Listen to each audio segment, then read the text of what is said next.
সাথে না, কোনো বাহাস হয়নি, উনি বলেছেন আর উনিও বলেছেন বাহাস হয়নি। ধন্যবাদ। কথা হয়েছে প্রায় 20 মিনিট উনার কথা বললেন। মাননীয় স্পিকার, এই প্রথম আপনি ডেপুটি স্পিকার হওয়ার পর গিয়ে আমি ফ্লোর পেলাম। যে ধন্যবাদ। আপনি একজন পেশাজীবী আইনজীবী এবং লিঙ্কন থেকে ব্যারিস্টারি ডিগ্রি লাভ করছেন। আমিও ওখান থেকে লাভ করেছি ব্যারিস্টারি ডিগ্রি, আমার ছেলেও ওখান থেকে ব্যারিস্টারি লাভ, আপনি জানেন।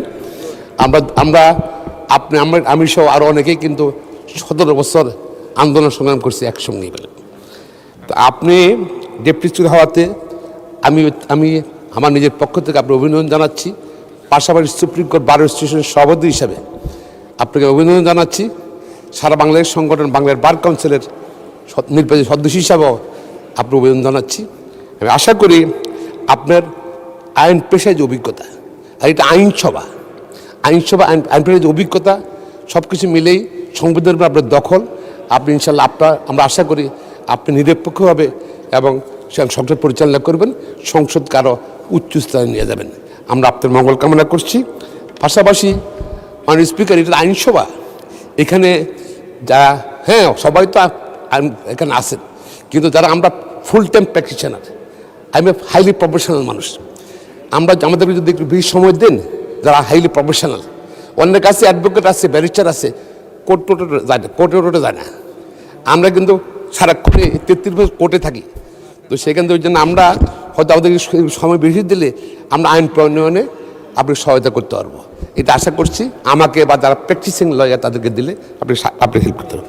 আমি যে পয়েন্টে আমি আসছি, মাননীয় সংসদ সদস্য হাসান আবদুল্লাহ সাহেব যে কথা বললেন, পরবর্তী পর্যায়ে আবার বাস হলো আমাদের মাননীয় চিফ হুইপের সঙ্গে মাননীয় সদস্য হাসান আবদুল্লার সাথে। না, কোনো বাহাস হয়নি, উনি বলেছেন আর উনিও বলেছেন বাহাস হয়নি। ধন্যবাদ। কথা হয়েছে প্রায় 20 মিনিট উনার কথা বললেন। আমাদের আজকে যে তারকা প্রশ্ন 3 নম্বরটা ছিল, সেটা কিন্তু এই ব্যাপারে ছিল। সেটা যদি আছে তার কাছে প্রশ্ন আজকে উত্থাপিত হতো, যদি মাননীয় মন্ত্রী উত্তর দিতেন বা আমি যেটা প্রশ্ন করতে পারতাম, তাহলে আরও আমার মনে হয় যে এই সমস্যাগুলো যে ফেস করছি আমরা, যেটা ধরেন আজকে অনেক জায়গায় মোহ সৃষ্টি হচ্ছে, একজনের সম্মান নষ্ট হচ্ছে, বিশেষ করে নারীরা বেশি ক্ষতিগ্রস্ত হচ্ছে, প্লাস পুরুষরাও ক্ষতিগ্রস্ত হচ্ছে, সবাই এই যে সম্মানহানি হচ্ছে। আমার মনে হয় এবার সরকার এই যে আপনার আইন করেছে, সামাজিক যোগাযোগ মাধ্যম দরকার, প্রয়োজন, এটা নিয়ন্ত্রণ করার জন্য সরকারের দায়িত্ব। আমি মনে করি এই ব্যাপারে সরকার ব্যবস্থা নেবেন এবং পাশাপাশি আমাদের এই প্রশ্নকারী যদি উত্থাপনের সুযোগ দেন, সম্মত দিচ্ছে নেই, আমরা তো জনপ্রতিনিধি, আমাদের যদি এই প্রশ্নগুলো যদি উত্থাপিত হলো, তাহলে বলার সুযোগ তো পেলাম না মাননীয় স্পিকার। আমাদেরকে ওনার সঙ্গে একমত যে আমাদের প্রশ্নগুলো উত্থাপনের সুযোগ দিলে, মাননীয় মন্ত্রী বক্তব্য দিলে জাতীয় জানলো, পাশাপাশি সরকার তো ক্লিয়ার হয় মনে করি। আপনাকে ধন্যবাদ মাননীয় স্পিকার।